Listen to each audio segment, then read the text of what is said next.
What's up, basketball fans? Welcome into today's show where I'm updating our top free agents in 2021 because a lot of deals have gone down that have taken a lot of the top guys off the board, like Giannis Antetokounmpo and Paul George and players of that caliber. So we're going to update the list for you on today's show. But before I get there, the season is here, which means our NBA coverage is ramping up. So I want to make sure you have subscribed to youtube.com/chatsportstv, and you click on this little notification bell to let you know anytime we post a brand new video. So before I get to my number one player on my list, make sure you scroll on down and hit subscribe.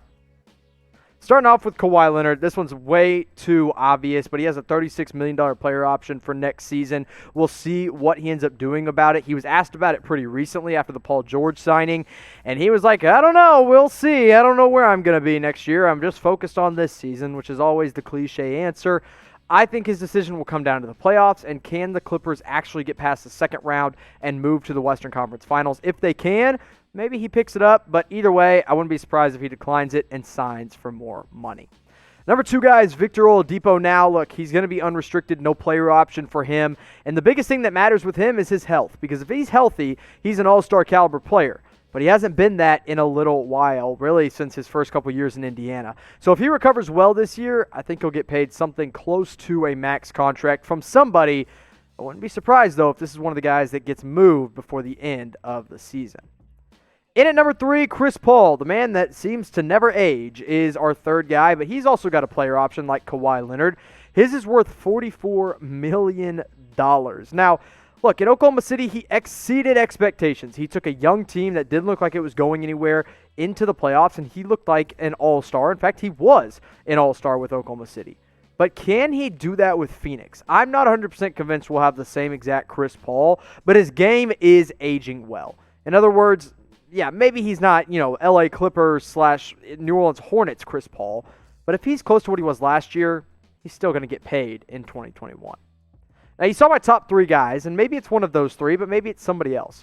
Who do you think will be the best player to end up changing teams in 2021? Make your predictions down in the comment section, and then bookmark this video so that you can come back to it and basically just brag to let everybody know that you got it right. Make your predictions in the comment section.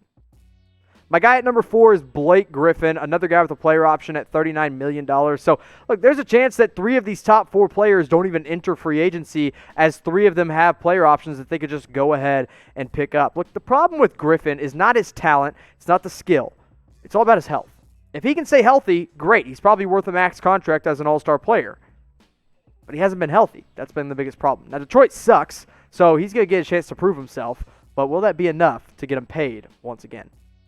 At number five, you guessed it, 4 out of 5 now have player options. Jrue Holiday with a $26 million option for the 2021-2022 season. And I won't be surprised if he ends up opting into that. He's actually donating, I believe, this entire contract to charity this year. So maybe that next year he's like, I'll go ahead and take my $26 million and run in Milwaukee. But this is the best team he's ever been on. Like, he was on New Orleans. He was on a Philadelphia team for a little while. Neither of them were all that great. And now he's going to Milwaukee with the chance to make it to the Eastern Conference Finals. If he can do that, I mean, he could get paid once again if he decides to opt out of that player option. In at 6, we go from a guard to a big man, John Collins. So now we have 4 of our top 5 guys that have player options. And then the 6th guy, John Collins, is restricted. So it's going to be hard to lure him away from Atlanta.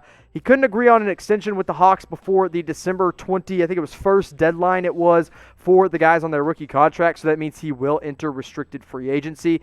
The Hawks like him a lot. He's a 20-10 guy. As long as he can stay out of trouble, he'll get paid by somebody in 2021. Now, maybe it's the Hawks or maybe it's some other team, and we haven't talked about your player yet, but who's your favorite team in the NBA? The season has started, so go ahead and claim your team now. That way we know nobody can bandwagon. Make it known in the comment section. If you've been following and if you're subscribed to this channel, you know who my team is, but I'm not going to give it away yet. I want to see your answers in the comment section. In at 7, it's Andre Drummond, a guy who has a chance to be a player or will be a free agent again next year. He had a player option this year but opted in for $28 million, which I think was the smart move. But y'all know where I stand on Andre Drummond. Big numbers, good numbers. He's never been on a good team, and I think a large part of that is because he keeps getting paid too much money. I'm not giving him $28 million next year, but we'll see where he ends up.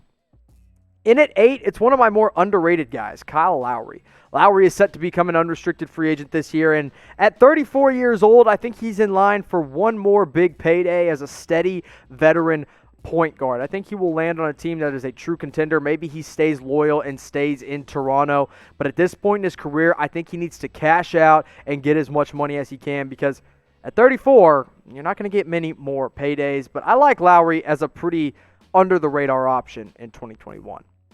To a younger point guard now, Spencer Dinwiddie, another guy with a player option at $12 million. I don't think he will pick that up. I think he'll opt out and look to make closer to $15 to $18 million next year. Now, last year with Brooklyn, he was more that six-man role, and then he stepped in when Kyrie Irving got hurt. But now Kyrie Irving is healthy, and I don't think Spencer Dinwiddie is going to have the same opportunities. So I'm a little worried about what his payday is going to look like. But if he's averaging anywhere around 20 points per game again, I will guarantee you right now he will not opt into a $12 million contract when he could go make a lot more with another team. Now, these players are about to get their deals, but I want to make sure you get yours at chatsports.com/NBA City. All the City Edition gear for this upcoming season is available at this link only, chatsports.com/NBA City. On some team sites, yeah, you might be able to find the jerseys. You can find some t-shirts, but I bet you won't find backpacks like that or hats like this with the City Edition gear available. Chatsports.com/NBA City has got you hooked up. And with our friends at Fanatics, when you click on that link, it helps us out here at Chat Sports, and it helps out Fanatics. So go get yourself a new jersey, a new hoodie, a new t-shirt, some new shorts, a new hat. Anything you want, it's available at this link. Getting into number 10 now, DeMar DeRozan of the San Antonio Spurs. He had a player option this year like Andre Drummond, but he opted in, making him an unrestricted free agent in 2021 and also a trade candidate for this season. Now, look, DeRozan's a good dude. He's a good player, but his style of game doesn't really fit today's NBA. You know, he's kind of that tweener guard/forward. He can't really shoot threes, but he's a great mid-range game shooter. Too bad the mid-range is dying. And he gets to the rim well. So he's still a good option, and he's only, in his early 30s, so he still could get paid. But if I'm a team that's looking to compete right now, I don't know if I'm going to pay him unless he's like my third option. In at number 11, Montrezl Harrell. Look, he took a bargain this year for the mid-level exception with the Los Angeles Lakers at $9.7 million, and now he's getting back into his role of being a off-the-bench kind of guy for the Lakers. Look, that bargain, it's going to pay off for him because I think he'll end up getting paid next year, especially if this Laker team is good, and he's averaging anywhere from 15 to 18 points per game again for the Lakers. Look, smart move by the Lakers to only pay him $9.7 million. Smarter move by Montrezl Harrell to go to a team that's going to be winning and keep his name in the spotlight as he has an option to enter free agency in 2021. I don't think he'll opt in, but you never know. He could have a down year. Now, this class was supposed to be really the class of all classes with guys like Giannis Antetokounmpo, Paul George, maybe still Kawhi Leonard, Rudy Gobert was going to be in it. And now your top three guys are Kawhi, Chris Paul, and Victor Oladipo. Not as exciting. So how disappointing is this class? Scale of 1 to 10. All honesty, I'm going to give it a 9. I'm pretty darn disappointed. The only thing that's keeping it from being a 10, Kawhi Leonard is still out there. And maybe, just maybe, he'll make this a little bit more exciting. Coming in at 12, another Spurs guy, LaMarcus Aldridge at 35 years old. A guy like Kyle Lowry that's probably in line for one more payday before basically sailing off into the sunset. The question with LaMarcus has always been his health. Can he stay healthy enough this season to get paid next year? It remains to be seen. Like DeMar, I think the Spurs could look to trade him sooner rather than later.